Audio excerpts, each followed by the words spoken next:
শিশুদের কৃমি সংক্রমণ থেকে নিরাপদ রাখতে যেগুলো করতে পারেন। শিশুর ডায়পার বা প্যান্ট নিয়মিত বদলাতে হবে। বদলানোর পর হাত খুব ভালোভাবে ধুয়ে ফেলতে হবে।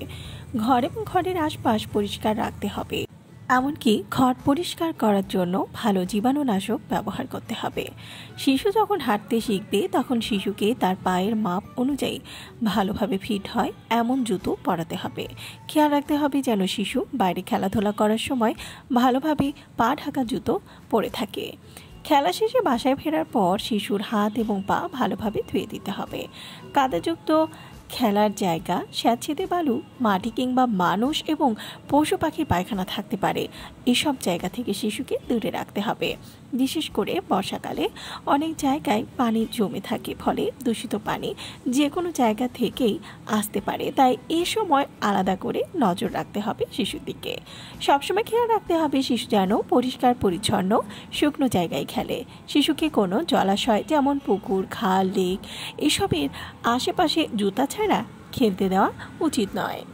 বাসার টয়লেট এবং শিশুর পটি সবসময় পরিষ্কার রাখতে হবে। শিশু যতবার প্রস্রাব পায়খানা করবে ততবার তার পায়ুপথ ভালোভাবে পরিষ্কার করতে হবে। পরিষ্কার করার পর অবশ্যই সাথে সাথে আপনার হাত ভালো করে ধুয়ে ফেলবেন। শিশুকে সবসময় পরিষ্কার টয়লেট ব্যবহার করতে এবং টয়লেট ব্যবহারের পর হাত ধুতে শেখাবেন। শিশুর নখ নিয়মিত কেটে ছোট এবং পরিষ্কার রাখতে হবে, কারণ বড় নখের নিচে কৃমির ডিম জমা হতে পারে এবং নখের মাধ্যমে পুরো ঘরে ছড়িয়ে পড়তে পারে। শিশুকে আঙুল চুষতে কিংবা নখ কামড়াতে নিরুৎসাহিত করবেন। সবসময় পরিষ্কার বিশুদ্ধ পানি পান করাবেন। পানি ফুটিয়ে বা ফিল্টার করে বিশুদ্ধ করতে পারেন।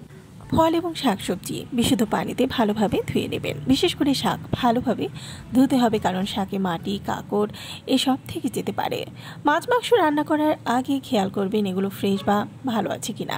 মাছ মাংস ভালোভাবে সেদ্ধ করে রান্না করতে হবে, যাতে একটু কাঁচা না থাকে। পরিবারের মানুষজন এবং বাসায় যারা কাজ করে সবার সাথে স্বাস্থ্যবিধি নিয়ে কথা বলবেন, যেন তারা খাবার রান্না করা, খাবার খাওয়ার, শিশুকে কোলে নেওয়ার আগে সাবান দিয়ে হাত ধুয়ে নেয়। তাছাড়া কথা বলুন যেন তারা বাথরুম ব্যবহারের পর এবং শিশু ডায়পার বদলানোর পর ভালোভাবে হাত ধুয়ে নেয়। পরিবারের মানুষ এবং বাসার কাজে যারা সাহায্য করে সবারই নিয়মিত কৃমি প্রতিকারের চিকিৎসা বা ডিওয়ার্মিংয়ের জন্য ডাক্তারের সাথে কথা বলতে হবে। ডাক্তাররা একজন প্রাপ্তবয়স্ক মানুষের প্রতি 3 মাসে একবার ডিওয়ার্মিং করানোর পরামর্শ দেয়। বাড়িতে পোষা প্রাণী থাকলে তাদের নিয়মিত ডিওয়ার্ম করাবেন। খেয়াল রাখবেন যেন তাদের পায়খানা ঠিকভাবে দ্রুত পরিষ্কার করে ফেলা হয়।